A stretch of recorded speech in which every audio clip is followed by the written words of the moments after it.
चलिए सबसे simplest way बताइएगा, what the meaning of fourth second?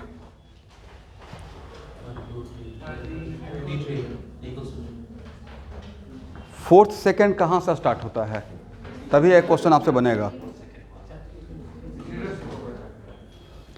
जहाँ पे थर्ड सेकेंड खत्म होगा वहाँ से फोर्थ सेकेंड शुरू होगा, राइट? तो थर्ड सेकेंड खत्म कहाँ पे होगा? एक कौन सा सेकेंड है?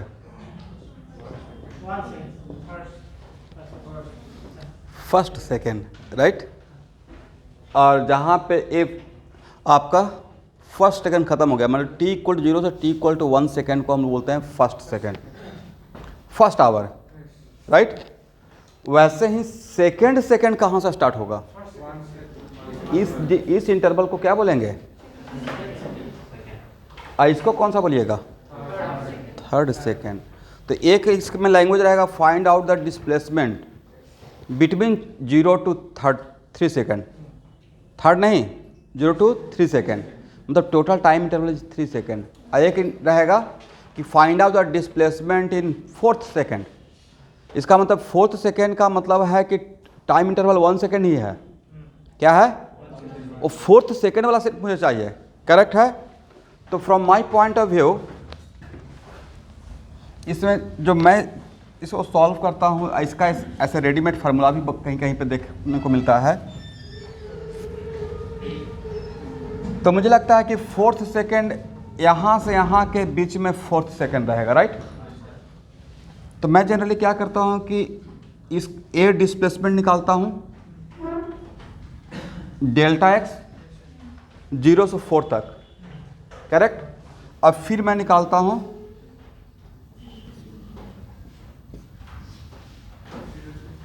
यस 0 to 4, और फिर निकालता हूँ डेल्टा एक्स 0 to 3। इसमें से इसको माइनस कर देता हूँ, इसमें से इसको माइनस कीजिएगा तो बचेगा तो ही ना,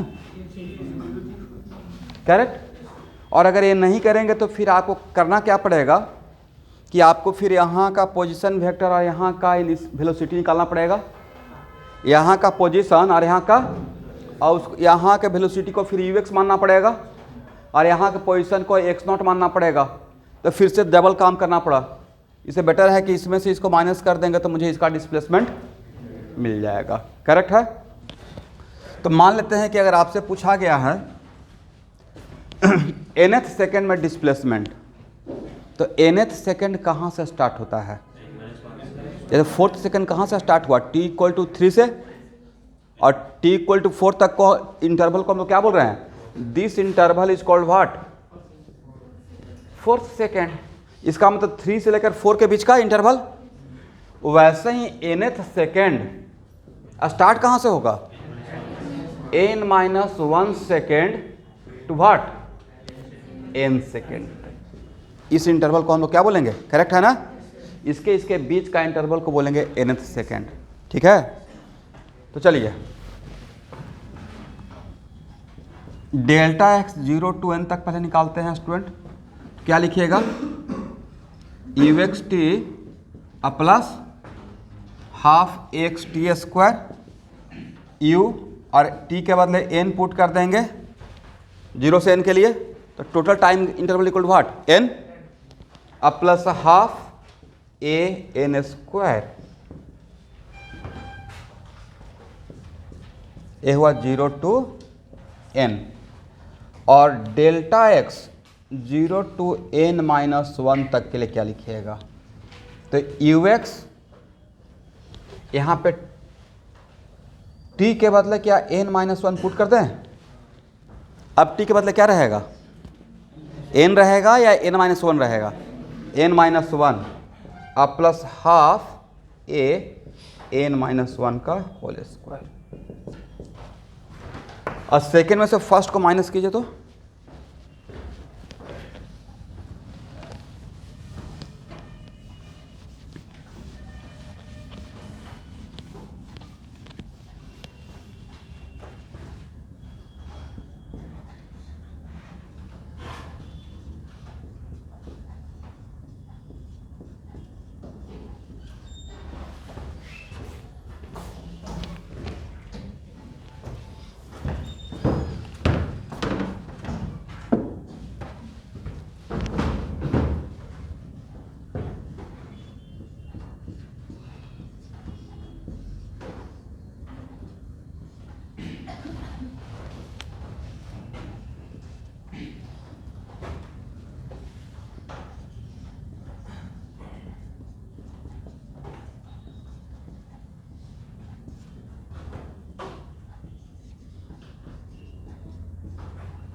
देखिए तो क्या बचेगा स्टूडेंट?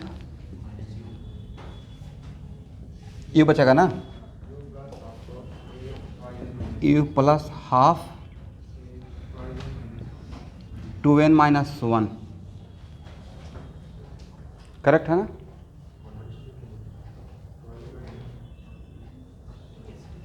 ठीक है ठीक है।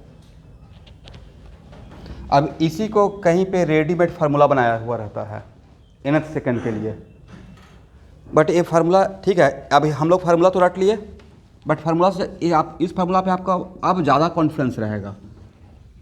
ये देखिए ना, कोई क्वेश्चन बैंक देखते रहेगा तो उसमें फार्मूला का लिस्ट रहता है, तो nth सेकंड में डिस्प्लेसमेंट ये दिया रहेगा, आपको पता नहीं चलेगा डायरेक्ट कहाँ से आ गया, यहाँ से आ गया था। ठीक है, तो इसको आप रख लीजिए। तो अब इसका आप नीट वाले बच्चे इसका यूज़ कर सकते हैं। 5th सेकंड में रहेगा तो इनके बदले 5 पुट कर दीजिएगा। लेकिन इस ये फार्मूला किसके लिए वैलिड है? एक कांस्टेंट के लिए, किसके लिए? एक्सेलेरेशन कांस्टेंट के लिए निकाले हैं। ठीक है, इसको हटाएं इस तरफ। इस पर क्वेश्चन 2-3 बार आया हुआ है, समटाइम्स आया हुआ है कि nth सेकेंड और n-1 सेकेंड का डिस्प्लेसमेंट का रेशियो, ये जेईई में इस तरीके से पूछा हुआ है, नीट में इस तरीके से पूछा हुआ है nth सेकेंड का डिस्प्लेसमेंट बताइए। ठीक है, डिस्टेंस नहीं बोल रहा हूँ, क्या बोल रहा हूँ? डिस्टेंस पे तो अभी मैंने बात ही नहीं किया है। करेक्ट,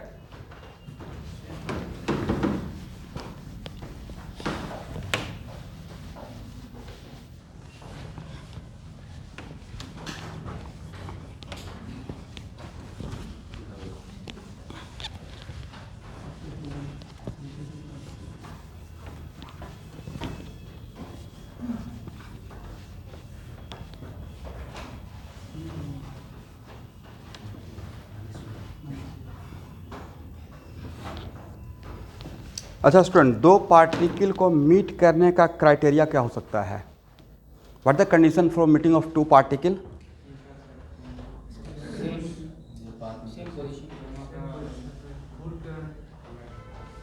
ऐसा पॉइंट बोलना है जिस ऑलवेज वैलिड हो। दो पार्टिकल का मीट करने का कंडीशन होता है कि coordinate should be same, final coordinate should be same. Correct, तो अगर 1 डायमेंशनल मोशन है, अगर एक्स मोशन है तो x coordinate final x coordinate same करेंगे। 2 डायमेंशनल मोशन है, समटाइम्स ऐसा भी तो हो सकता है कि आप एक पार्टिकल को यहाँ से प्रोजेक्ट कर रहे हैं, दूसरे को यहाँ से प्रोजेक्ट कर रहे हैं, और ये मेरा वाई एक्सिस है और ये मेरा एक्स एक्सिस है, तो दोनों पार्टिकल का मोशन क्या रहा, 2 डायमेंशन। हो सकता है कि ये ऐसे पास कर गया, एक इसके ऊपर से पास कर गया, तो वन ऑफ द कोऑर्डिनेट तो सेम रहेगा, बट क्या कोलाइड हो पाएगा? इसका मतलब कोलिजन का या मीटिंग का कंडीशन क्या होना चाहिए, coordinate should be same. 3 dimension के लिए ऑल 3 कोऑर्डिनेट शुड बी, यहाँ ध्यान सुन लीजिएगा, एक लाइन कॉन्सेप्ट है लेकिन इस पर बढ़िया बढ़िया क्वेश्चन बनेगा, ठीक है। अगर 3 डायमेंशनल मोशन रहेगा तो all 3 coordinate should be same, final, right. 2 dimensional motion रहेगा तो, और 1 डायमेंशनल मोशन रहेगा तो that coordinate should be same, जिसका मोशन है, ठीक है। एक लाइन लिखिए, बॉक्स में कर लीजिएगा इस स्टूडेंट को। For meeting of 2 particle, for meeting of 2 particle,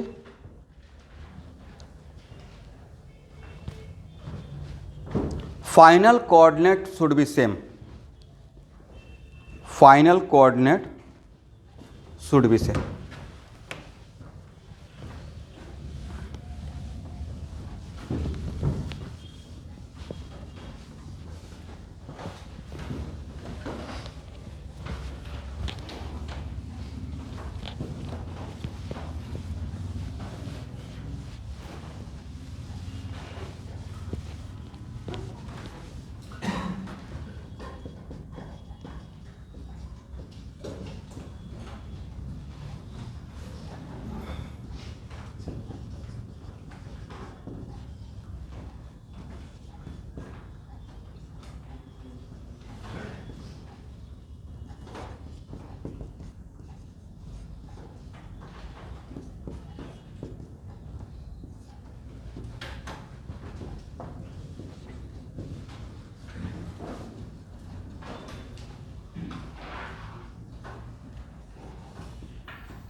ठीक है, when and where both particle meet,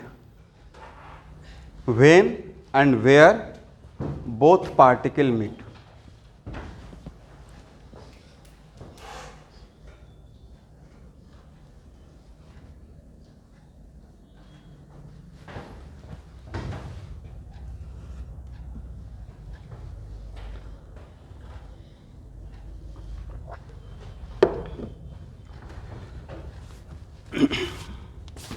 solve कीजिए।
यहाँ देखिए स्टूडेंट,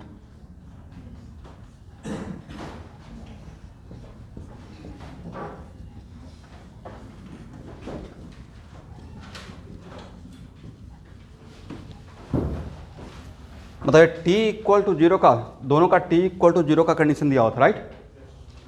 तो इनिशियल टाइम दोनों का सेम है, तो फर्स्ट पार्टिकल के लिए x नॉट कितना हो जाएगा 0, ux कितना है 2t अब प्लस हाफ टी स्क्वायर, तो this is the t square by 2, correct. इसका मतलब ये हो गया मेरा फर्स्ट पार्टिकल का x as a function of time, x as a function of किसी भी टाइम का ये है। सेकेंड पार्टिकल अगेन क्या लिखेंगे, x minus x not equal to what, u x t plus half x t square. A वाला term zero हो जाएगा, एग्री ना? क्यों जीरो होगा?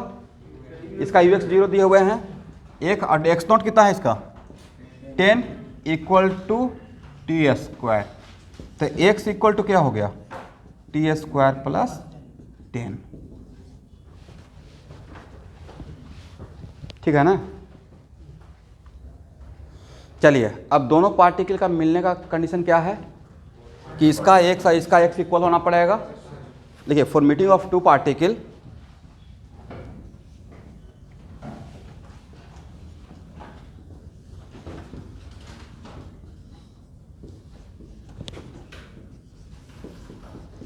फर्स्ट इक्वल टू सेकंड कर दें, इसका एक्स और इसका एक्स जहाँ पे इक्वल हो जाएगा, राइट? तो क्या लिखिएगा 2t plus t square by 2 equal to what, t square plus 10।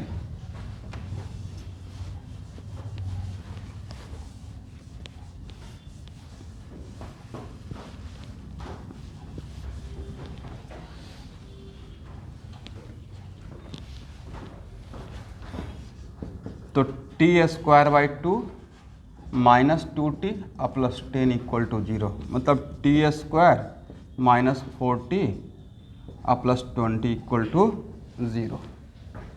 देख तो सही से है यहाँ तक? अब यहाँ से t निकाल लेंगे और अगर t प्रैक्टिकली अगर एक्सेप्टेबल रहेगा तो उसको इसमें से या इसमें किसी में पुट कर देंगे, राइट? अब यहाँ पे एक मिनट रुकिए, ये प्रॉब्लम को समझाने के लिए हैं। ये है क्वाड्रेटिक इक्वेशन, कैसा इक्वेशन है? तो यहाँ पे t का मैक्सिमम कितना वैल्यू आ सकता है 2, या तो नहीं आएगा, नॉन ट्रिवियल सॉल्यूशन हो जाएगा। नॉन ट्रिवियल सॉल्यूशन का मतलब हाँ, एक निगेटिव नहीं हो सकता है, दूसरा हो सकता है कोई वैल्यू ही टाइम का नहीं ले। वो कब होगा? जब डिस्क्रिमिनेंट लेस देन 0 हो जाएगा। तो अगर डिस्क्रिमिनेंट लेस देन 0 हो गया, ऐसा भी तो हो सकता है कि एक पार्टिकल दूसरे पार्टिकल कभी मीट ही नहीं करे, तो उस केस में डैम से जो डी रहेगा वो लेस देन 0 हो जाएगा, करेक्ट? इसका मतलब बोथ पार्टिकल नेवर मीट। पहला सिचुएशन, ये भी आपको कॉन्सेप्ट है। दूसरा है कि टाइम को टी को सॉल्व किए, एक पॉजिटिव आया एक निगेटिव आया, तो निगेटिव को रिजेक्ट कर देंगे, तो टी का कितना वैल्यू आपने एक्सेप्ट किया, इसका मतलब पार्टिकल कितना बार मीट करेगा, एक बार। अगर दोनों पॉजिटिव आ गया, इसका पार्टिकल 2 बार मीट करेगा। इसका मतलब पार्टिकल कितना बार मीट करेगा? देखते कभी आप बाइक चलाते हैं तो आप किसी को ओवरटेक किए, एक बार मीट कर लिया, अब वो पीछे से देख कर गुस्सा हो गया, वो आपको ओवरटेक कर लिया, तो वो आपको पकड़े आप उसको पकड़ लिए, दोनों तो मीटिंग हो गया फिजिक्स टर्म में, राइट? तो 2 बार भी मीटिंग हो सकता है, करेक्ट है ना? तो चलिए इसको सॉल्व कीजिए। पहले तो इसका डी ही निकाल के चेक कर लीजिए, डी क्या है, निगेटिव आ गया है। डी यहाँ पे क्या है? देखिए मैं कोई प्लानिंग करके क्वेश्चन नहीं सेट किया था, रैंडम एक ले रहा था। इस बात के लिए इसको तीनों सिचुएशन के लिए मैं रेडी था कि जैसा रहेगा उसके अकॉर्डिंग मैं एक्सप्लेन कर लूँगा। तो यहाँ पे डी लेस देन 0 हो गया, इसका मतलब टाइम का कोई भी वैल्यू एक्सेप्टेबल रियल वैल्यू नहीं है। इसका मतलब इसका कंक्लूजन क्या हुआ, बोथ पार्टिकल नेवर, लिखिए it means no real value of t, it means no real value of t.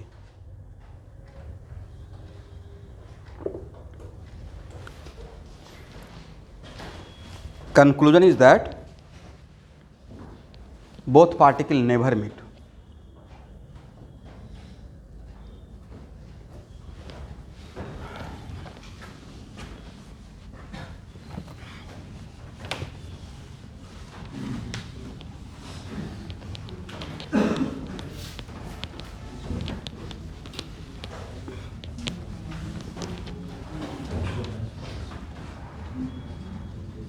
सबको समझ में आ गया?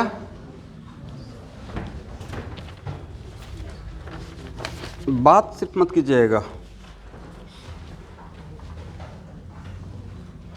देखिए इस क्वेश्चन का लैंग्वेज नहीं बनाऊंगा, लैंग्वेज बनाने में आपका एक पैराग्राफ चला जाएगा।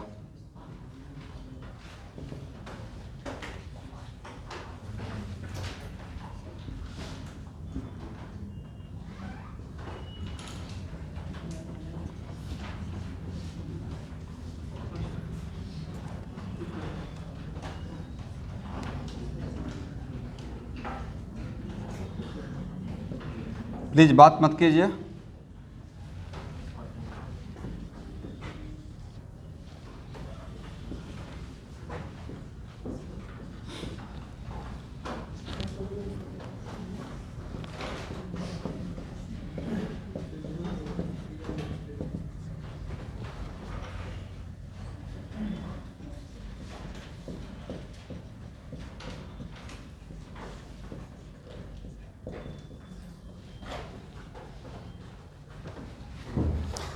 देखिए, इसका लैंग्वेज ये था कि boy is standing behind the bus 40 metre behind the bus, right, and boy are starting with uniform velocity बोल रहा हूँ, वेलोसिटी के आगे अगर इनफॉर्म लगा दिया तो एक्सेस 0 कांस्टेंट है। Inform velocity with 9 metre per second इसका दिया हुआ था, एंड बस starting with inform acceleration, acceleration के लिए इनफॉर्म बोलते हैं, मतलब एक्सेलरेशन कांस्टेंट है, राइट, और इसका इनिशियल वेलोसिटी बस स्टार्टिंग फ्रॉम रेस्ट। अरे तो मैंने क्या मान लिया कि ये 40 मीटर बिहाइंड था और कुछ कोऑर्डिनेट मेंशन नहीं किया था, तो मैंने यहाँ पे एक बस का इनिशियल पोजीशन 40 मीटर कर दिया, इसका ओरिजिन कर दिया, एक ही बात है ना, राइट। तो क्वेश्चन है find the time taken by man to catch the bus, find out the time taken by man to catch the bus.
चलिए पहले अगर बॉय के लिए एक्सप्रेशन लिखिएगा तो क्या लिख सकते हैं, x minus x not 1 equal to u x t plus half a x t square.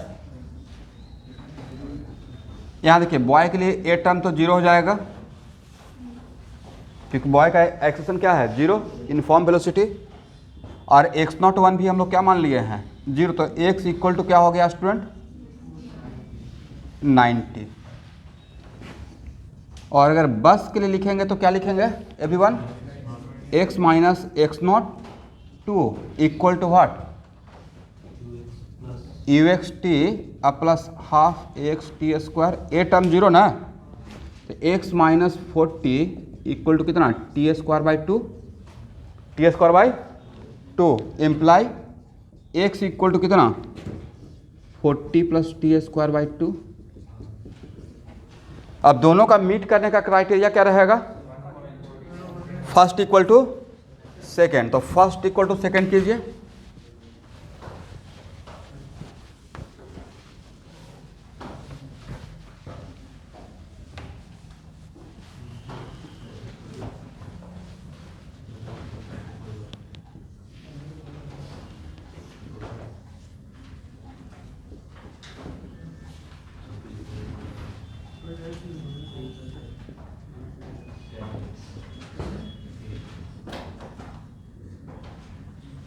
कितना हो जाएगा 2² minus 18t plus 80 equal to 0। तो t सॉल्व कीजिएगा तो t equal to 8 second and 10 second, और दोनों टाइम पॉजिटिव आया, इसका मतलब दोनों दो बार मीट करेगा। प्रैक्टिकली कैसे पॉसिबल था? यस, पहले मैन पीछे था, वो बस को ओवरटेक कर लिया होगा, राइट, लेकिन बस एक्सेलरेटेड था, उसका धीरे धीरे वेलोसिटी बढ़ रहा होगा, राइट। तो सेकेंड टाइम कौन किसको पकड़ा होगा? पहले मैन ने बस को कैच किया, बाद में बस ने मैन को कैच किया, ठीक है। तो ये तो हो गया वेन। वेयर के लिए, वेयर के लिए किसी एक में इक्वेशन फर्स्ट और सेकेंड में, करेक्ट। इक्वेशन फर्स्ट को ही ले लेते हैं तो x इक्वल कितना है, 90 है ना। इसका मतलब है कि कहाँ कहाँ पे मिलेगा, x1 9 इंटू 8 72 मीटर पर पहले मिलेगा, फिर x2 9 इंटू 10 कितना मीटर में मिलेगा, 90 मीटर पे। ये दो पोजीशन पे मीट करेगा with respect to origin, with respect to what, origin के रेस्पेक्ट में। तो ऐसा कुछ यहाँ देखिएगा, ये सिर्फ वन डायमेंशनल मोशन के लिए मैं क्लियर किया या हर डायमेंशन के लिए? दो पार्टिकल का मीट करने का क्राइटेरिया क्या होगा? अब इसी को एडवांस में ऐसे दो प्रोजेक्टाइल को प्रोजेक्ट किए, राइट, तो मीट करेगा या नहीं करेगा, तो या कहाँ पे मीट करेगा? तो वहाँ पे मीट करने के लिए सिर्फ वन ऑफ द कोऑर्डिनेट को सेम करने से काम चलेगा, दोनों कोऑर्डिनेट, अदरवाइज ऐसे पास कर जाएगा, कोलिजन हो ही नहीं पाएगा, राइट। तो इस केस में कोलिजन होने के लिए क्या चाहिए? सिर्फ एक पोजीशन हॉरिजॉन्टल या दोनों वर्टिकल, दोनों। इसलिए मैंने एक जनरलाइज कर दिया कि फॉर मीटिंग और collision of two particle all coordinate should be same, correct. This is valid for one dimensional motion, this is also valid for two dimensional motion, this is also valid for three dimensional motion, correct है ना।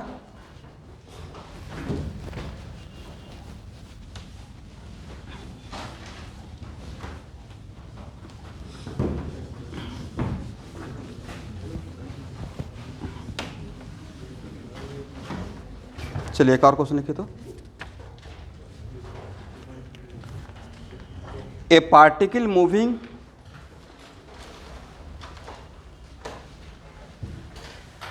rectilinearly with constant acceleration, a particle moving rectilinearly with constant acceleration is having initial velocity of 10 meter per second, is having of initial velocity is 10 meter per second. A particle moving rectilinearly with constant acceleration is having initial velocity of 10 meter per second. After some time, its velocity becomes 30 meter per second.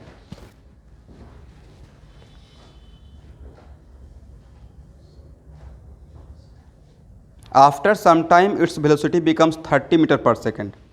Find out velocity of particle at the midpoint of its path. Find out velocity of the particle at the midpoint of its path.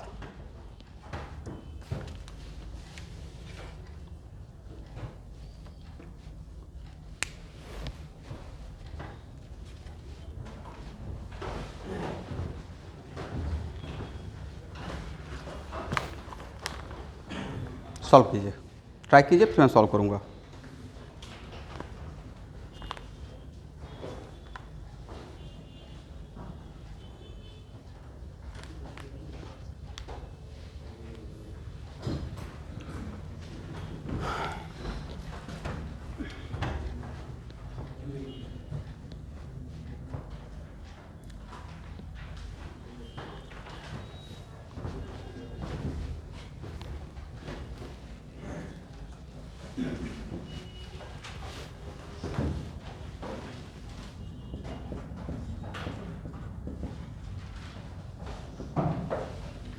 देखिए रेक्टिलिनियरली बोला गया है, तो problem को थोड़ा आसान बनाने के लिए कोई एक मोशन मान लीजिए, एक्स मोशन। मान लेते हैं कि पार्टिकल का इनिशियल पोजीशन ओरिजिन था, इसका यूएस कितना था, 10 मीटर, और इसका एक फाइनल पोजीशन है जिसको आप x कर लीजिए या कुछ x1 मान लीजिए। यहाँ पे इसका vx कितना हो गया, करेक्ट। और क्या बोला गया है, यूनिफॉर्मली एक्सेलरेटेड ना। यूनिफॉर्मली एक्सेलरेटेड मतलब एक्सेलेरेशन कांस्टेंट, और जब एक्सेलेरेशन कांस्टेंट बोल दिया गया मतलब वो 3 इक्वेशन से हम लोग को काम चलाना है। एक्सेलेरेशन कांस्टेंट के 3 ही क्वेश्चन आपको दिए हैं, उसी से प्रॉब्लम सॉल्व हो जाएगा।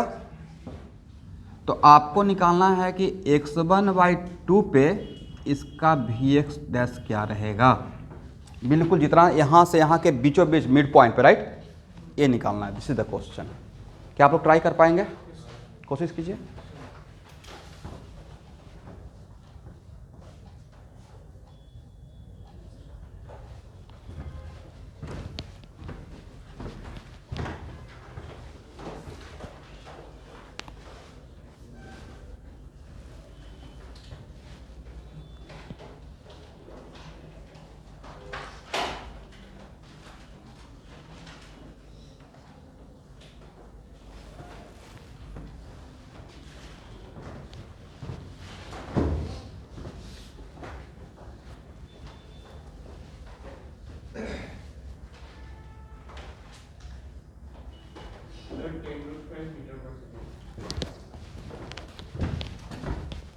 Very good.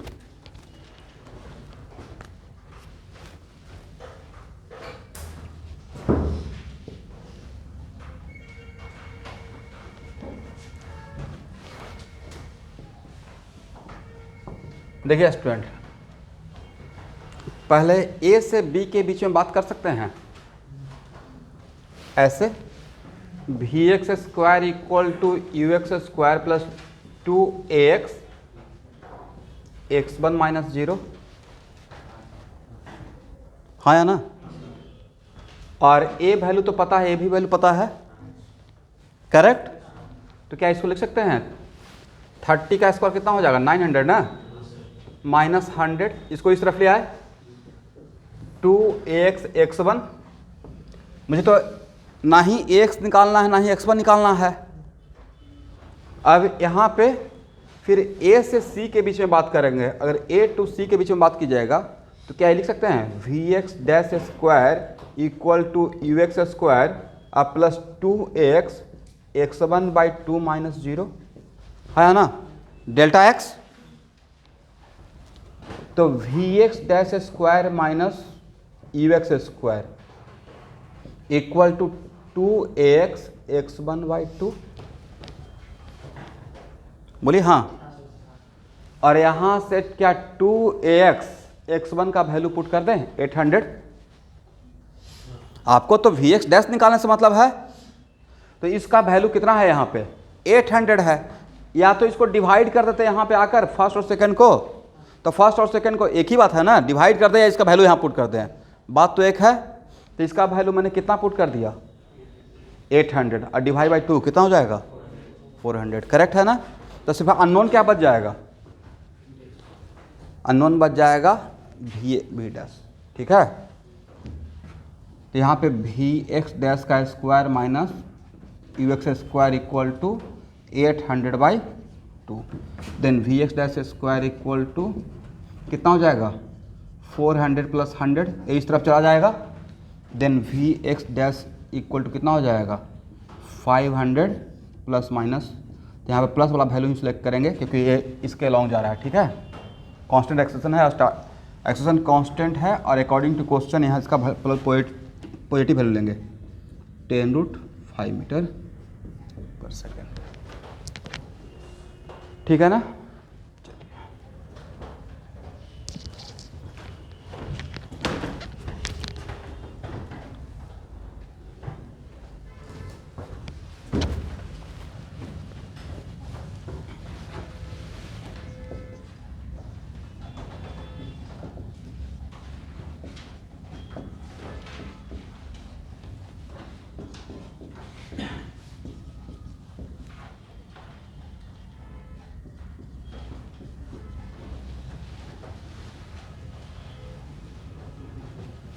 लिखिए find out the displacement in 5th second. Find out the displacement in 5th second.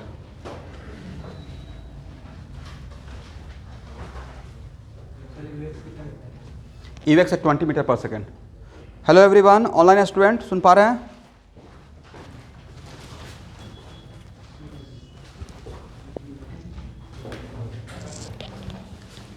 देखिए, पहले तो आप इसको सॉल्व कर लीजिएगा। जो आप फिजिक्स का मेन कॉन्सेप्ट मत भूलिएगा कि 5th सेकेंड का मतलब है कि 0 से 4 तक निकालेंगे, 0 से 5 तक निकालेंगे, और 0 से 5 तक का डिस्प्लेसमेंट से 0 से 4 तक का डिस्प्लेसमेंट को माइनस कर देंगे। लेकिन अभी तो जस्ट आप निकाले थे डेल्टा एक्स इन 5th सेकेंड का फार्मूला क्या था?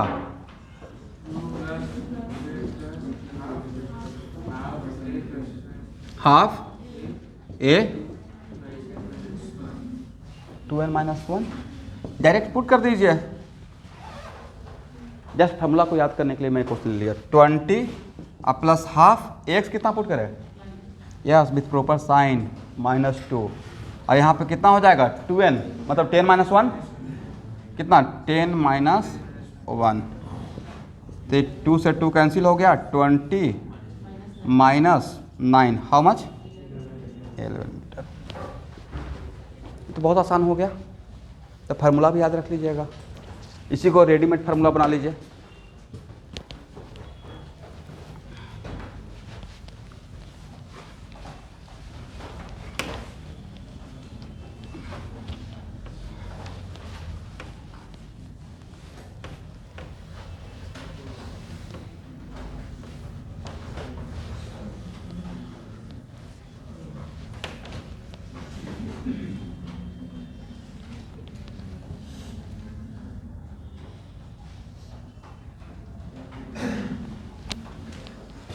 चलिए स्टूडेंट, यहाँ तक हो गया।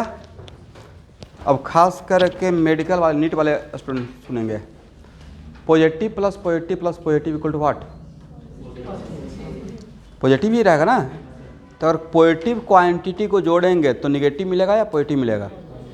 बोलिए, पॉजिटिव मिलेगा। करेक्ट है? किसी को यहाँ तक डाउट? तो हेडिंग बना लीजिए, इंटीग्रेशन ऑफ मॉडुलस। थोड़ा सा मैं सिखा रहा हूँ, इंटीग्रेशन ऑफ मॉडुलस। यहाँ पे बहुत कम लोग कॉन्सेप्ट क्लियर होता है। जो लोग मैथ वाले हैं वो तो मैथ वाले हैं ही। बहुत आसान सा इंटीग्रेशन से स्टार्ट करते हैं।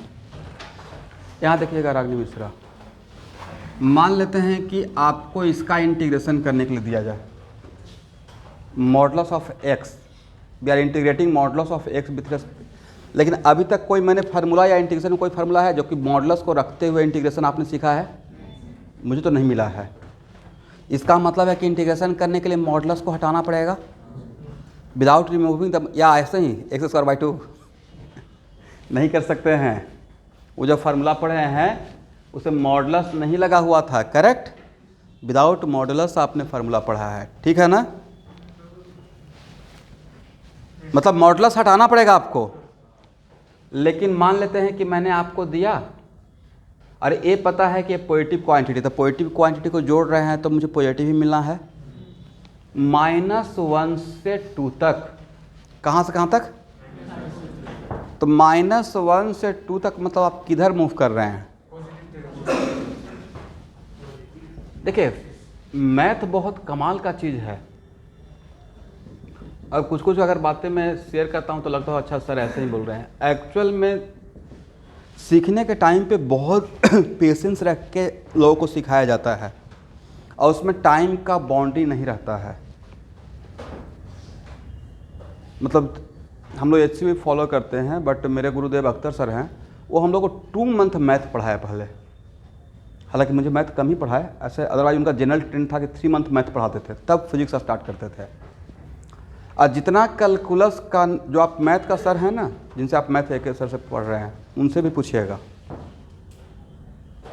वो भी DK सर का फर्स्ट स्टूडेंट हैं, जिनका मैं बुक फॉलो करवाता हूँ, conceptual problem of organic chemistry.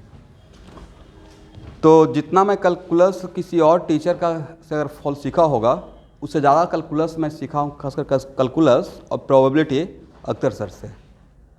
वो कमाल का मैथ का टीचर है। तो कोई भी फिजिक्स का टीचर तभी अच्छा बन सकता है जब उसको मैथ पे होल्ड हो, बहुत डेप्थ का। और वो पढ़ाते थे PhD के लिए क्वांटम मैकेनिक्स। तो हम लोग के लिए बच्चे जैसा था, जिसका मिनिमम रेफरेंस है इरोडो। जैसे मेरा कैसा है मिनिमम रेफरेंस HC वर्मा, उससे नीचे नहीं जा सकता हूँ। मतलब वहाँ से मुझे एटलीस्ट स्टार्ट करना पड़ेगा, तभी मैं पढ़ा कर मुझे अच्छा फील होगा, राइट। तो सिखाने के लिए कुछ भी प्रॉब्लम ले सकते हैं, बट एक होता है ना कि हाँ आपका रेफरेंस बुक कौन सा है, तो मैं HCB से स्टार्ट करना चाहता हूँ। और बहुत कमाल का बुक है, ओरिएंटेशन बहुत सही है। तो देखिए -1 से 2 तक जा रहे हैं, तो आप you are moving along positive x axis, you are moving along what. तो जब पॉजिटिव एक्स एक्सिस की तरफ मूव करेंगे तो डेल्टा एक्स भी क्या रहेगा, है या ना। तो भाई आप जोड़ किसको रहे हैं, इस क्वांटिटी को जोड़ रहे हैं। किसको जोड़ रहे हैं, अरे पॉजिटिव, और dx भी क्या है, तो you are integrating the product of modulus of dx and dx। Layman language से कैसे बोलते हैं, जैसे मान लेते हैं कि मैंने कभी ऐसे दे दिया, तब पूछेंगे किसका चेंज, डेल्टा का मतलब चेंज, तो बोलेंगे change of product of p n भी, change of product of p n भी। पी और बी के प्रोडक्ट का चेंज है, पी का नहीं चेंज है, चेंज ऑफ प्रोडक्ट ऑफ। पूरा सेंटेंस बोलने से बहुत सारा चीज़ क्लियर हो जाता है। इसका मतलब है कि एक क्वांटिटी पॉजिटिव है, अब -1 से 2 के बीच में अगर आ रहे हैं तो मुझे वैल्यू इसका क्या मिलना चाहिए, पॉजिटिव मिलना चाहिए। अब आपको यहाँ पे मॉडुलस को हटाना है, और मॉडुलस को इस तरीके से हटा देना है कि without change the main concept. मतलब इस मॉडुलस का मतलब क्या है, इसको पॉजिटिव बना के रखना है, इसका मेन सेंस को without changing the main sense. तो आपको ये सिखाया गया होगा कि मॉडुलस हटाते हैं तो मॉडुलस के अंदर का क्वांटिटी पहले चेक कर लेते हैं कि निगेटिव है या, मॉडुलस के अंदर का क्वांटिटी अगर निगेटिव है तो मॉडुलस हटाने से पहले उस पर निगेटिव से मल्टीप्लाई करते हैं। जानते हैं नहीं जानते हैं, और नहीं जानते तो आज से जानिए। मॉडुलस जब हम लोग हटाते हैं तो उसका निगेटिव क्वांटिटी को पहले चेक करते हैं कि उस डोमेन में निगेटिव है या पॉजिटिव है, राइट। अगर निगेटिव है तो माइनस से, कैसे हम लोग कूलम्स लॉ में Q1 Q2 का प्रोडक्ट, राइट। मैग्नीट्यूड के लिए आप यही करते हैं ना, कूलम्ब फोर्स का मैग्नीट्यूड के लिए K Q1 Q2 का प्रोडक्ट बाई R², करेक्ट। और अगर आप पता चला जाए Q1 Q2 एक पॉजिटिव है एक निगेटिव है, करेक्ट, और इसको मॉडुलस को मैंने हटाने के लिए भी बोल दिया, तो क्या कीजिएगा, माइनस से मल्टीप्लाई करेंगे। क्यों माइनस से मल्टीप्लाई कर रहे हैं, क्योंकि पॉजिटिव का पॉजिटिव बना रहा है, पॉजिटिव का पॉजिटिव बना रहा है। अब यहाँ पे उस तो मॉडुलस हटाने से पहले यहाँ देखिए ध्यान से एक बात सुनिएगा, मॉडुलस हटाने से पहले मॉडुलस के अंदर जो क्वांटिटी है उसको x इक्वल टू जो भी क्वांटिटी है, तो क्या कौन सा क्वांटिटी है बोलिए, x। Is it compulsory always x रहेगा, x - 2 भी तो हो सकता था। तो जो भी क्वांटिटी है उसको 0 के बराबर कीजिएगा। क्या करना है, 0 के बराबर। 0 के बराबर सिर्फ बोलने का सेंस ये था कि मुझे इसका साइन चेक करना है।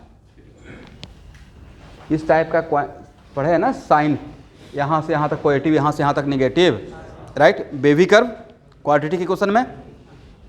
तो मेरे मॉडुलस के अंदर x है तो x को इक्वल टू 0 ही कर दिया।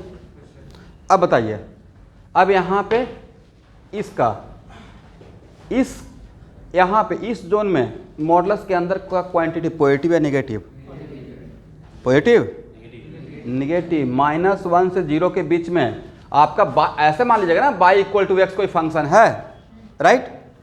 तो x इक्वल टू 0 पे तो 0 है, तो 0 क्या करेगा, 0 डिवाइड करेगा, 0 के एक तरफ क्या रहेगा पॉजिटिव, दूसरी तरफ क्या रहेगा निगेटिव रहेगा, करेक्ट। तो यहाँ पे -1 से 0 के बीच में आपका x क्या है, x इक्वल टू 0 से 2 के बीच में क्या है पॉजिटिव। मतलब मुझे साइन पता चल गया किसका, मॉडुलस के अंदर का क्वांटिटी का, right.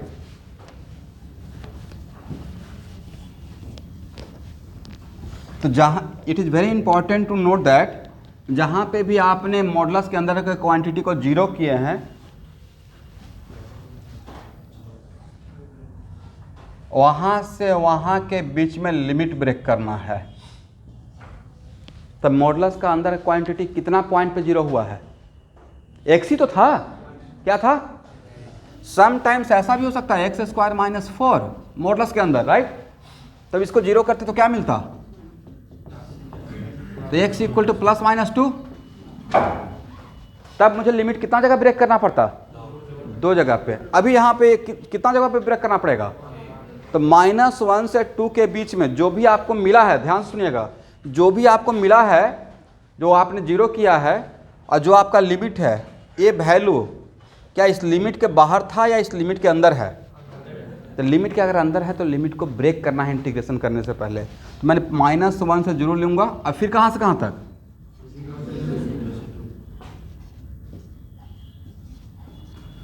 Now it is very important to note that, यहाँ देखिएगा, अगर मुझे इंटीग्रेशन -3 से -1 तक करना रहता तो क्या लिमिट को ब्रेक करने का रिक्वायरमेंट था? अगर मेरा इंटीग्रेशन का लिमिट -3 से -1 रहता तो जो मेरा x = 0 मिला है वो इसके बीच का है, तब आपको लिमिट ब्रेक करने का रिक्वायरमेंट, सिर्फ साइन को देखकर मॉडुलस हटा लेते हैं और एक साथ इंटीग्रेशन हो जाता। इसका मतलब लिमिट ब्रेक कब करेंगे? जो आपका इंटीग्रेशन का लोअर और अपर लिमिट है उसके बीच अगर ये वैल्यू मिला, कौन सा वैल्यू? जिसको मॉडुलस के अंदर को आप 0 किए हैं, वो वैल्यू अगर उसके बीच में है तो हम लोग क्या करेंगे? इंटीग्रेशन करने के लिए लिमिट को ब्रेक करते हैं। करेक्ट है? यहाँ तक समझ में आ गया? चलिए अब बताइए, -1 से 0 तक में आपका x तो निगेटिव है और मॉडुलस रहते हुए तो आप इंटीग्रेशन कर ही नहीं सकते हैं, तो मुझे इसको मॉडुलस को हटाना है, तो क्या -x कर दें? क्यों -x किए? x निगेटिव, आपको तो बस मेन सेंस बचा के रखना है। ये वाला मिडिल ब्रैकेट क्या है? पॉजिटिव। अभी भी तो मिडिल ब्रैकेट पॉजिटिव है, x निगेटिव, राइट? और negative becomes what? This is the main sense of modulus, right?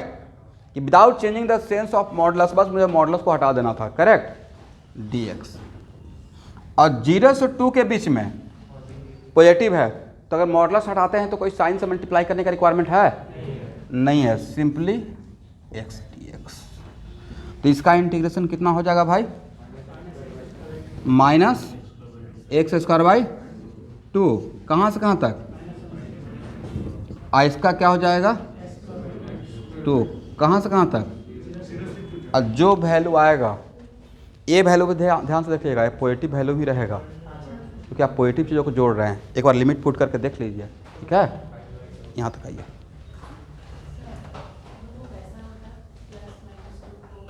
मैं ले रहा हूँ, हेडिंग बना दिए हैं इंटीग्रेशन ऑफ मॉडुलस। सिर्फ एक एग्जाम्पल नहीं लेंगे, बट सबसे आसान एग्जाम्पल से शुरू किया मैंने। इसमें आपका नहीं, इसमें 90% स्टूडेंट को मॉडुलस रहते हुए इंटीग्रेशन नहीं आता है। कैसे हम लोग लिमिट को चेंज करते हैं, राइट?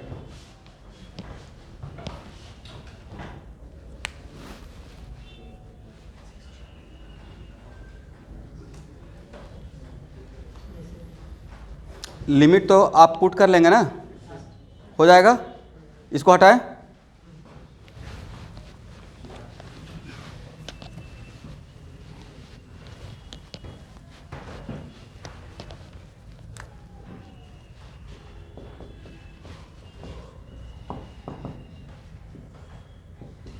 चलिए रागिनी मिश्रा बताइए इसका साइन स्कीम को। मैंने एक्सप्रेशन दिया y = x-2, इसका साइन स्कीम बताना है। साइन स्कीम का मतलब कहाँ कहाँ पे y पॉजिटिव होगा। What is meaning of sine scheme? y का साइन कहाँ कहाँ पे y पॉजिटिव होगा, कहाँ कहाँ पे y निगेटिव होगा। How can we find out the sign scheme? Sign scheme निकालने का तरीका होता है कि y का साइन बताना है, तो सबसे पहले y को क्या करते हैं? 0।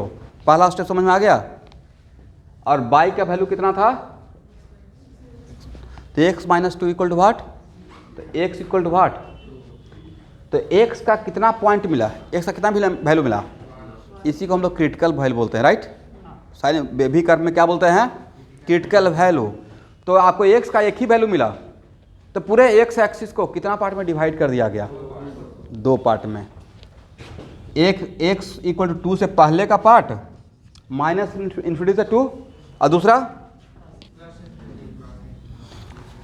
अब चलिए, जो भी आपको x = 2 मिला है उस, तो इस इंटरवल में कोई भी एक वैल्यू ले लीजिए और यहाँ पे पुट कर दीजिए। कोई भी एक वैल्यू बोलिए, इसके बीच में कोई एक वैल्यू बोलिए। सबसे आसान x = 0 ले लीजिए। तो x = 0 अगर पुट करते हैं, x = 0 कहीं यहाँ पे रहा होगा, कितना क्या मिला? निगेटिव। इसका मतलब यहाँ से यहाँ तक क्या रहेगा? यहाँ से यहाँ तक क्या रहेगा? निगेटिव। तो डैम श्योर ये पॉजिटिव रहेगा, ठीक है? ये वैल्यू क्या रहेगा? पॉजिटिव। करेक्ट है ना? और फिर भी मेरे ऊपर ट्रस्ट नहीं है, तो 2 से इन्फिनिटी के बीच में कोई एक वैल्यू पुट कर दीजिए 3, क्या मिल जाएगा? तो अगर क्रिटिकल पॉइंट एक ही मिला है तो उसके एक तरफ पॉजिटिव रहेगा, दूसरी तरफ क्या रहेगा? And vice versa. तो अगर यहाँ पे निगेटिव तो इस तरफ क्या रहेगा? पॉजिटिव। यहाँ तक समझना है किसी को प्रॉब्लम?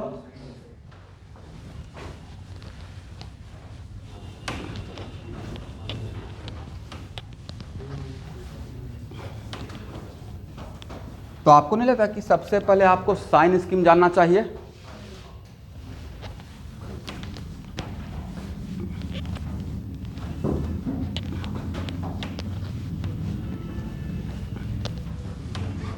यहां देखिएगा,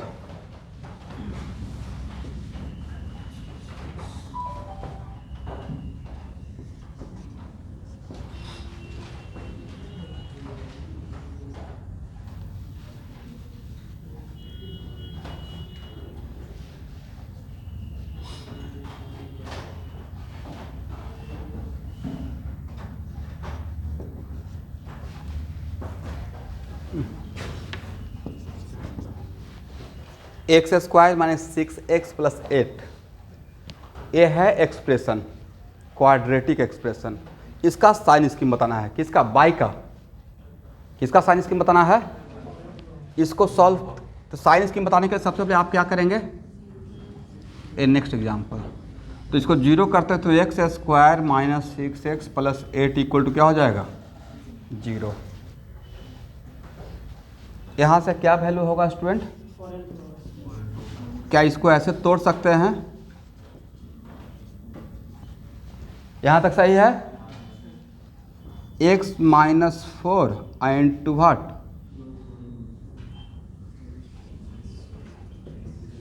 तो कौन कौन सा वैल्यू मिला? x equal to 2 and 4। तो पूरे नंबर लाइन को, x एक्सिस को एक कितने पार्ट में डिवाइड करेगा? 3 पार्ट में डिवाइड करेगा।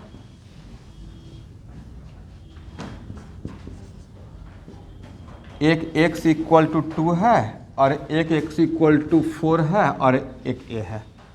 तो एक इंटरवल a रहेगा, एक इंटरवल a रहेगा और एक इंटरवल a रहेगा। करेक्ट? आप किसी एक इंटरवल का साइन बता दीजिए, बाकी अल्टरनेट चलता है। किसी एक इंटरवल का, तो इसमें x इक्वल टू 0 पुट करके देख लीजिए, इसमें क्या है? पॉजिटिव। करेक्ट? क्या है? तो इसमें क्या रहेगा? चेक करके देख लीजिएगा। ठीक है? तो अगर क्रिटिकल पॉइंट का वैल्यू 2 आया और दोनों डिफरेंट वैल्यू है, क्या है? तो साइन स्कीम क्या चलेगा? अल्टरनेट चलेगा। करेक्ट है? इसी को हम लोग ऐसे दिखाते रहते थे।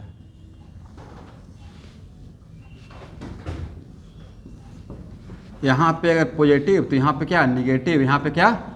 इसको बाई एक्सिस मान लेते थे। बेबी का तो इतना आपको जानने का रिक्वायरमेंट नहीं है, बस ऐसे जान जाइए ना कि जो भी क्रिटिकल पॉइंट मिला उसको नंबर लाइन पे दिखा देंगे और उससे इंटरवल पता चल जाएगा।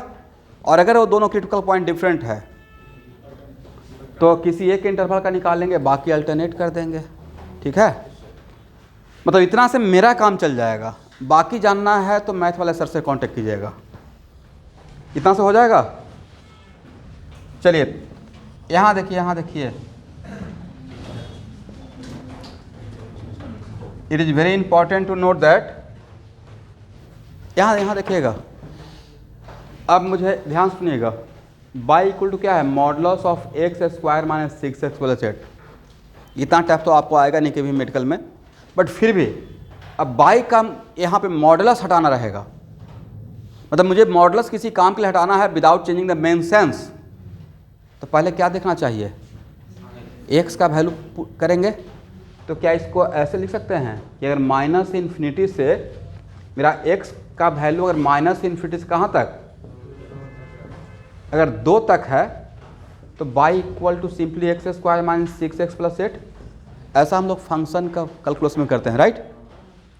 और अगर बाई का वैल्यू कहाँ से कहाँ तक? 2 से 4 के बीच में रहेगा तो बाई इक्वल टू मॉडुलस हटाने से पहले क्या लिखेंगे? यस। तब बाकी चीज़ तो आप लोग समझ गए।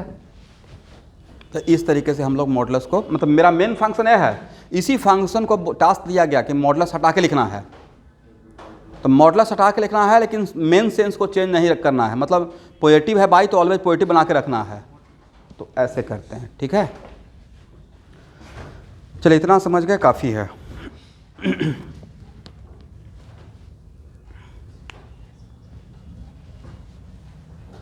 सबको समझ में आ गया एवरीवन? बाकी है, अभी रिक्वायरमेंट नहीं है, बाकी कर लीजिए अगर रिक्वायरमेंट रहेगा तो।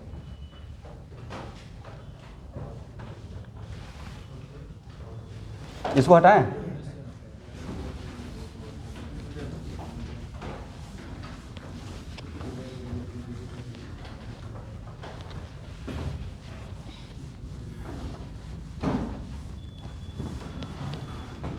हो गया ना?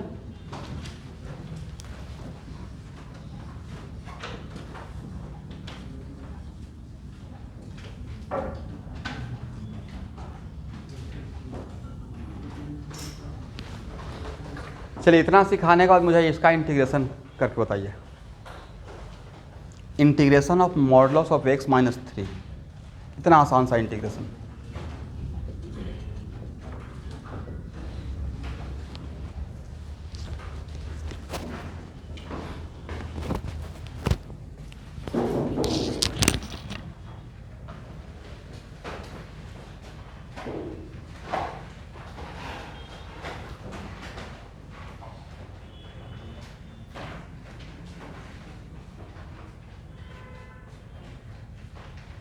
सबसे पहले क्या करना चाहिए?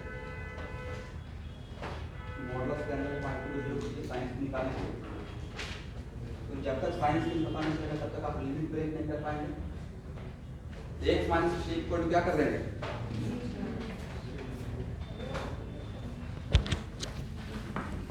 क्योंकि मॉडुलस को रखते हुए तो आप इंटीग्रेशन कर ही नहीं सकते हैं, तो मॉडुलस हटाना है। मॉडुलस हटाने के लिए आपके पास क्या चाहिए? किस इंटरवल में उसका मॉडुलस के अंदर एक क्वांटिटी पॉजिटिव है और किस इंटरवल में नेगेटिव है, ये जानना पड़ेगा। बोलिए, x माइनस 3 इक्वल टू 0 करते हैं, इसी को 0 किए ना, तो क्या मिला? x इक्वल टू 3, तो माइनस इन्फिनिटी से 3 न, पूरे नंबर लाइन को इतना पार्ट में डिवाइड किया गया है, करेक्ट, 2 पार्ट में। इस इंटरवल में क्या है? निगेटिव है, और इस इंटरवल में क्या है? पॉजिटिव है, राइट। तो मुझे काम तो कहाँ से कहाँ तक है? 0 से लेकर 4 तक। इसका मतलब मुझे आना है 0 से 4 तक, बट नहीं लगता कि 0 से 4 के बीच में साइन चेंज हो रहा है।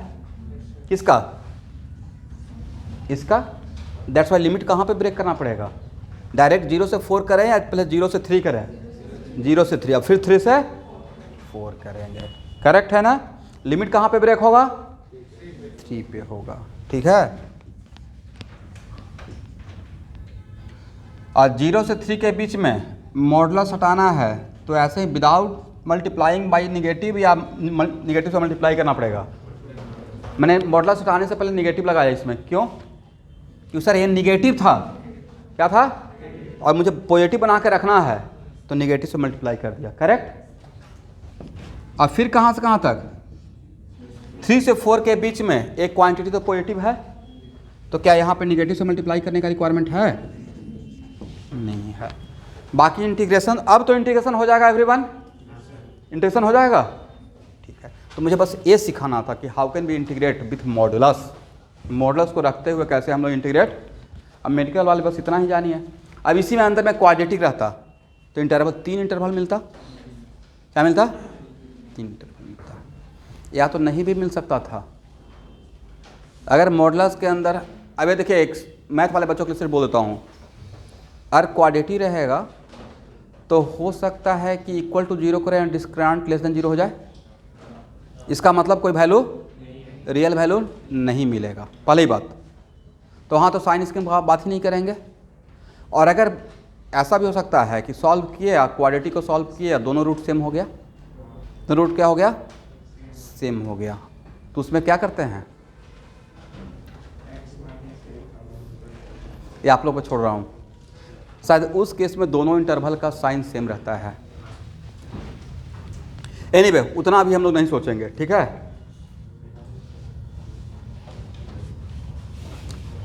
भाई उस केस में दो, एक मिनट यहाँ देखिएगा,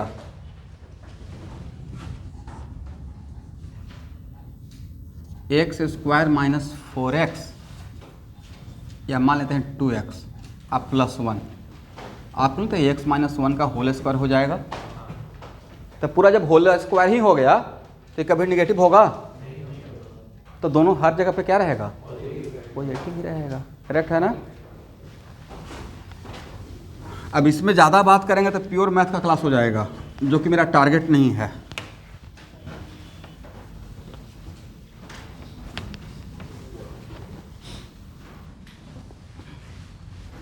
अब सब लोग हेडिंग बनाएंगे, distance and displacement. Distance and displacement.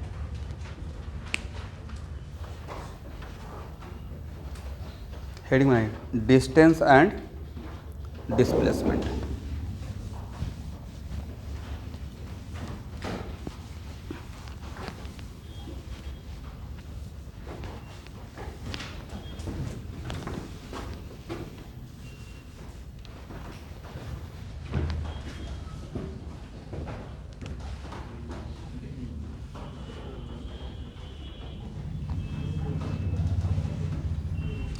यहाँ देखिए स्टूडेंट,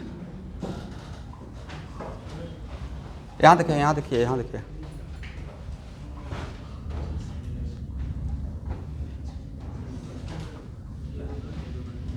बात सिर्फ मत कीजिएगा। कोई पार्टिकल ए से बी पे गया है अकॉर्डिंग टू दिस पाथ। कहाँ से कहाँ तक गया है? ए से बी तक गया है। कौन सा पाथ को किस पाथ के अलोंग? इस पाथ के अलोंग। डिस्प्लेसमेंट का मैग्नीट्यूड क्या होगा? आप लोग तो बोलते हैं डिस्प्लेसमेंट का मतलब shortest distance. Displacement only depend, is it depend on path या it only depends on initial point and final point? तो आपको नहीं था कि डिस्प्लेसमेंट के लिए सर बस दिस वन, इस एरो का लेंथ, हाँ ना कुछ बोलते रहिएगा। Very good. इसका मतलब है ये अगर मान लेते हैं डेल्टा आर है, क्या है? Delta R.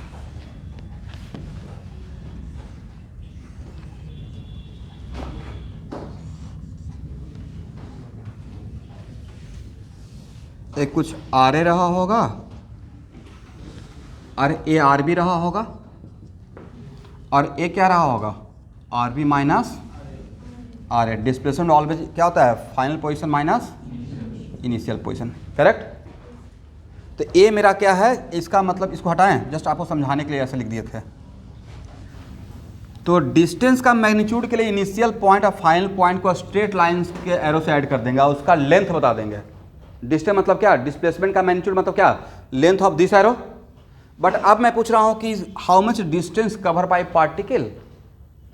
डिस्टेंस कितना कवर किया गया? तो सर ये पूरा कर्व, ये पूरा, तो मान लेते हैं कि ये कर्व पे सपोज कीजिए इसका कर्व का एकदम बिल्कुल लेमन लैंग्वेज में घर पे इस डिस्टेंस को मेजर करना है, तो इस कर्व पे इतना दूर के लिए ही, तो इस कर्व के अकॉर्डिंग एक स्ट्रिंग लगा दीजिए। मान लीजिए यही मेरा स्ट्रिंग है, क्या है? स्ट्रिंग, धागा। तो नहीं लगता कि इस धागों को ऐसे फैला देंगे वो मुझे क्या दे देगा? स्ट्रिंग को ऐसे कर्व बना दिए। करेक्ट? तो स्ट्रिंग को जैसे वो स्ट्रेट करेंगे उसका जो लेंथ मिलेगा वो क्या मिलेगा? Distance cover by particle. इसका मतलब है कि डिस्टेंस कवर करने के लिए नहीं लगता है कि पूरा चीज़ को जोड़ दिया जाएगा, this plus this plus this, हाँ या ना?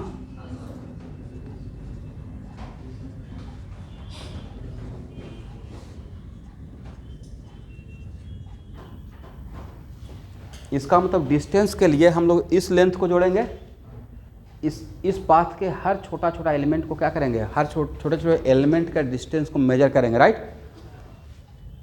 बोलिए, D R plus D R. गलत, ए नहीं करेंगे भाई, ए करेंगे तो चेंज इन आर मिल जाएगा। राइट? डिस्टेंस निकाल रहे हैं, डिस्प्लेसमेंट नहीं।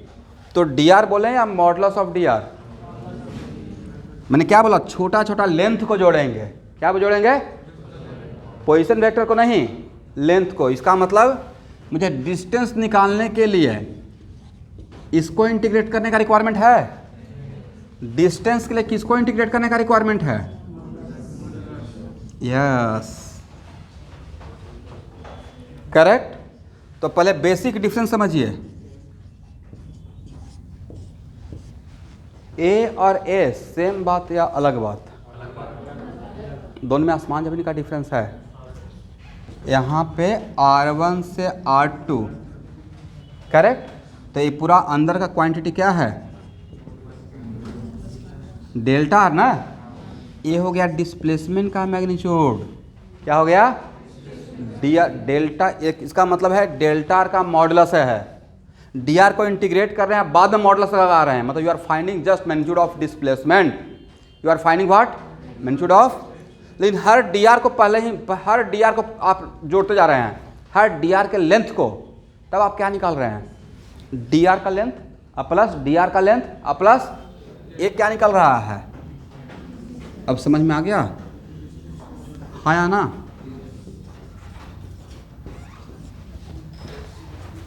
दोनों बेसिक डिफरेंस। इसका मतलब मॉडुलस ऑफ डी आर का इंटीग्रेशन करते हैं, you find the distance. But d r का इंटीग्रेट करके मॉडुलस लगाते हैं, you find out. But sometimes दोनों इक्वल हो सकता है। डिस्प्लेसमेंट का magnitude always less than equal to what? Distance. एक कंडीशन पे सेम हो सकता है ना, जब पार्टिकल आपका इसी पाथ पे जाता तब उस केस में इक्वल हो जाएगा। बट इस केस को छोड़कर बाकी किसी केस में डिस्टेंस और डिस्प्लेसमेंट इक्वल होगा? इक्वल नहीं होगा। सबसे पहले उतना छोड़िए, ये दोनों फार्मूला का ओरिजिनल मीनिंग समझ में आया या नहीं आया आपको? कि डिस्प्लेस, इसका मतलब इसका मतलब सेम मतलब है या आसमान ज़मीन का डिफरेंस हो गया है? आसमान ज़मीन का डिफरेंस हो गया है। आपको समझ में आ गया मिस्टर निहार? कोई कन्फ्यूजन नहीं है ना? बाकी 11th क्लास के बच्चे ट्राई कीजिए समझने का।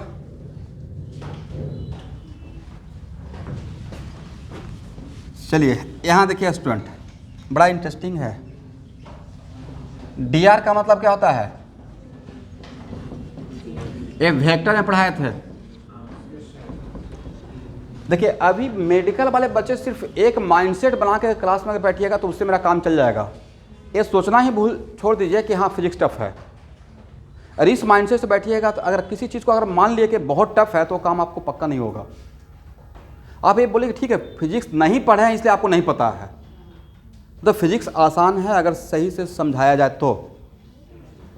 देखिए ये बहुत स्टैंडर्ड फॉर्म है, ये आसान चीज़ नहीं था, ये स्टैंडर्ड फॉर्म है, राइट। अब ये तो डी आर तो पता है, ये वेक्टर में पढ़े हैं। अगर आपका एक्स मोशन है, एक मिनट, हम लोग किस मोशन में काम कर रहे हैं? One dimensional motion. और अगर वन डायमेंशनल मोशन मेरा एक्स मोशन है तो आपको नहीं था कि ए टर्म और ए टर्म जीरो हो जाएगा। एक्स मोशन में वाई और जेड टाइम के साथ कांस्टेंट रहता है और कांस्टेंट क्वांटिटी का चेंज क्या होता है? तो डी आर सिर्फ क्या रहेगा एवरीवन? तो डी आर का मॉडुलस क्या रहेगा? बोलते ही नहीं है, सबसे बड़ा समस्या है, मॉडुलस भी नहीं ले सकते हैं डी आर का। आई का मॉडुलस 1। थोड़ा कॉम्प्लेक्स नंबर तो पढ़ लेते। कॉम्प्लेक्स नंबर में ये रहता है z इक्वल टू Z1 और Z2 है तो मॉडुलस ऑफ Z लेते हैं तो क्या कर लिखते हैं? पढ़े हैं कॉम्प्लेक्स नंबर? भाई जस्ट वेक्टर है। क्या है? वेक्टर है।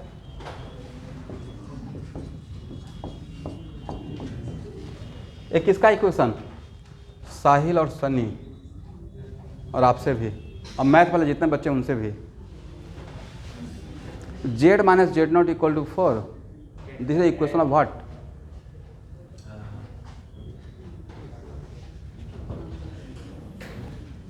कॉम्प्लेक्स नंबर अभी हुआ है नहीं हुआ है? कोई बात नहीं है, 11th में तो पढ़े हैं।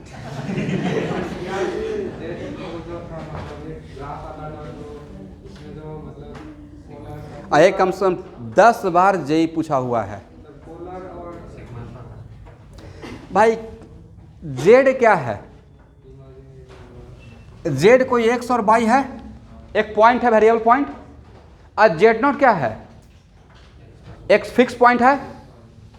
तो किसी फिक्स पॉइंट से कोई वेरिएबल पॉइंट का डिस्टेंस है ना, इक्वेशन ऑफ सर्कल, ये क्या है, इक्वेशन ऑफ। नहीं ट्रस्ट है तो यहां देख लीजिए, आप लोग मेडिकल वाले एंजॉय कीजिए, x माइनस आई बाई लिख सकते हैं, और x0 plus I by not का मॉडुलस इक्वल टू व्हाट 4, तो x माइनस x0 अब plus by minus by not. इसके बदले ये नहीं लिख सकते हैं x माइनस x0 का स्क्वायर अब plus by minus by not का स्क्वायर, ये लिखते हैं ना आप लोग, इक्वल टू व्हाट 4, स्क्वायर कर दीजिए। ये किसका इक्वेशन है, this the standard form of circle, this is the locus of circle, locus of what. अब इसके लिए इज इट कंपलसरी कि टीचर हर एक चीज़ पढ़ाएं, इट इज नॉट कंपलसरी।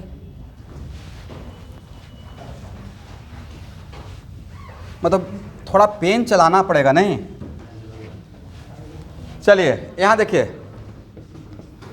तो वन डायमेंशनल मोशन के लिए dr का, अगर वन डायमेंशनल मोशन में x मोशन है तो dr का मॉडुलस का मतलब क्या, dx का मॉडुलस, करेक्ट। इसका मतलब ये हुआ कि x मोशन के में अगर डिस्टेंस निकालना रहेगा, क्या निकालना रहेगा, तो किसको इंटीग्रेट करेंगे भाई, मॉडुलस ऑफ dx को, किसको इंटीग्रेट करेंगे, यहाँ तक आ जाइए। अगर डायरेक्ट लिख देता तो आपको थोड़ा ट्रस्ट नहीं भी हो सकता था, अब तो हो जाएगा।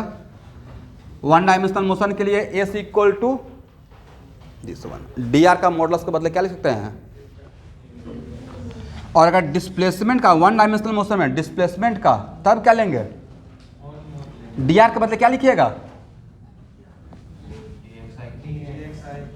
तो वन डायमेंशनल मोशन के लिए d r equal to d x हो गया ना, डी आर का एक्स कंपोनेंट, डी आर का कौन सा कंपोनेंट, x1 से x2। इसका मतलब है कि वन डायमेंशनल मोशन में अगर डिस्प्लेसमेंट का मैग्नीट्यूड, तो सिंपली डेल्टा एक्स का मॉडुलस, और डेल्टा एक्स मतलब final x minus, but distance के लिए फाइनल एक्स और इनिशियल एक्स, या हर पॉइंट पे डिपेंड करेगा, हर पॉइंट पे dx को जोड़ना पड़ेगा, तो मॉडुलस ऑफ dx। बट इसके लिए dx का मॉडुलस, मतलब इसके लिए मॉडुलस ऑफ dx का इंटीग्रेशन, और इसके लिए इंटीग्रेशन ऑफ dx का मॉडुलस, ठीक है। तो चलिए यहाँ तक मैं आपको थियोरेटिकल बात समझा पाया, इसी पे नेक्स्ट क्लास में मैं क्वेश्चन लूँगा, ठीक है। और उस क्वेश्चन में 4-5 क्वेश्चन लेंगे जिसमें डिस्टेंस और डिस्प्लेसमेंट दोनों निकालने के लिए सॉल्व करेंगे। और इस पे मैं 11th क्लास के बच्चों को बहुत सारा क्वेश्चन करवाया हूँ, और अभी भी मैं श्योर हूँ कि 90% स्टूडेंट डिस्टेंस और डिस्प्लेसमेंट का गलत वैल्यू निकालेंगे। वो एक्चुअली डिस्टेंस को ही, डिस्प्लेसमेंट का मैग्नीट्यूड को ही डिस्टेंस मान लेते हैं, डिस्टेंस का मैग्नीट्यूड क्या मान लेंगे, डिस्टेंस, जो कि रॉन्ग है, आपको चेक करना पड़ेगा।